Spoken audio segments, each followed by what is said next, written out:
श्री रेणुका जी, विधानसभा में लोकसभा चुनाव को लेकर कांग्रेस ने अपनी पूरी ताकत झोंक दी है और डिप्टी स्पीकर विनय कुमार के दिशा निर्देशों पर कांग्रेस के अपना बूथ सबसे मजबूत बूथ स्तरीय जनसंपर्क अभियान को पुरजोर तरीके से शुरू कर घर घर जाकर कांग्रेस के लिए समर्थन मांगना आरंभ कर दिया है। वहीं जनसंपर्क अभियान के तहत श्री रेणुका जी विधानसभा क्षेत्र के संगड़ाह कांग्रेस जोन के अंतर्गत 6 बूथों readily Borli, booth लगनू, booth सियूं, booth लाना मशहूर, बूथ मोहतू व बूथ ढाल पलियारा में कांग्रेस कार्यकर्ताओं के साथ बैठक की तथा बूथ पर समीक्षा बैठक कर जायजा भी लिया। बैठक में शिमला लोकसभा से कांग्रेस प्रत्याशी श्री विनोद सुल्तानपुरी के लिए प्रचार प्रसार भी किया और बूथ पर रणनीति बनाई। सब सक्षम हो पाएंगे और जिस तरह हमारा शीर्ष नेतृत्व डोर टू डोर कैंपेन चलाया हुआ है, हर बूथ स्तर पर चलाया है और सरकार जो 1.5 साल में सरकार की उपलब्धियां हैं उसको हम घर घर तक पहुंचा रहे हैं। इसमें हमारा जो नेतृत्व है वो अवश्य ही सफल होगा। दूसरा, मैं बताना चाहूँगा कि हमारे जो सांसद सुरेश कश्यप जी है,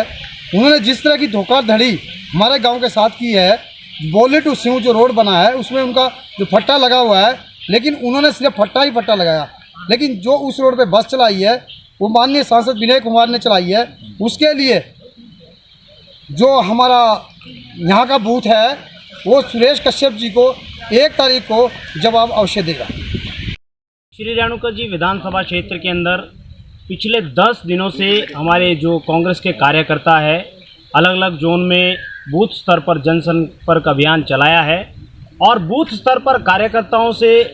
बैठकें की जा रही है और जो लोकसभा चुनाव है उसको लेकर चुनाव प्रचार भी किया जा रहा है और हमारे जो कांग्रेस के प्रत्याशी है श्री विनोद सुल्तानपुरी जी के लिए प्रचार किया जा रहा है। और वर्तमान में जो सांसद है सुरेश कश्यप जी, मैं तो हैरान हूँ इस बात से कि पिछले 1 हफ्ते में जिस भी गांव में और जिस भी बूथ पर हम गए, हमें एक ही बात सुनने को मिली कि पिछले 10 वर्षों से जो वर्तमान में सांसद है सुरेश कश्यप जी, वो आम जनता को दूर, वो भाजपा कार्यकर्ताओं से तक नहीं मिल पाया है 10 साल में। और रही बात पिछले 10 वर्षों में जो सांसद निधि उनको विकास कार्यों के लिए जो मिली है, रेणुका विधानसभा क्षेत्र के अंदर फूटी कौड़ी तक किसी क्षेत्र में नहीं मिली है। अलग अलग इलाकों में हम गए, अलग अलग बूथों पर हमने कार्यकर्ताओं के मन की बात को टटोला और जहां भी हम गए सबने एक ही बात कही कि सुरेश कश्यप जी 10 वर्षों तक हमारे बीच से गायब रहे। इवन यहाँ तक हमें बहुत सारे भारतीय जनता पार्टी के कार्यकर्ता भी मिले हैं, वो भी ये कहते हैं कि सुरेश कश्यप जी 10 वर्षों से हमसे नहीं मिल पाए। तो आप देख सकते हैं कि ये जो इस बार का जो चुनाव है रेणुका जी विधानसभा क्षेत्र के अंदर, आपने कही बात पिछले वर्ष जो लीड थी, इस वर्ष एक जो अप्रत्याशित बदलाव का दौर रेणुका विधानसभा क्षेत्र के अंदर चल रहा है और रेणुका जी के जो विधायक है डिप्टी स्पीकर विनय कुमार जी के नेतृत्व में मजबूती से कांग्रेस पार्टी बूथ स्तर पर आगे बढ़ रही है। और एक चीज़ हम स्पष्ट रूप से कहना चाहते हैं रेणुका विधानसभा क्षेत्र की जनता को कि जो वर्तमान के जो सांसद है उनकी जो नाकामी है और उनका जो क्षेत्र के अंदर जो उन्होंने सांसद निधि से कोई विकास कार्य नहीं कराया है, इसको हम जनता के बीच भुना रहे हैं। और मुझे लगता है कि रेणुका की जो जनता है वो अब जाग चुकी है। पिछले वर्ष जो लीड गई थी, इस वर्ष उलट इसके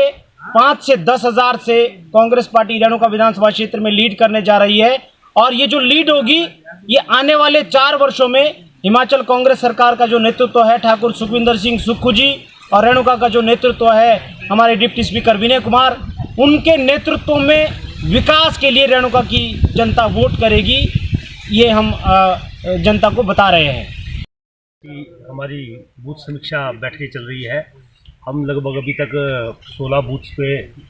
बैठकें कर चुके हैं। हमने जितने भी बूथों में गए वहाँ पे लोगों का सुल्तानपुरी जी के पक्ष में पूरा समर्थन मिल रहा है और मैं आपको बड़े कई उससे बोलना चाहता हूँ कि 4 तारीख। ब्यूरो रिपोर्ट, डलहौजी हलचल।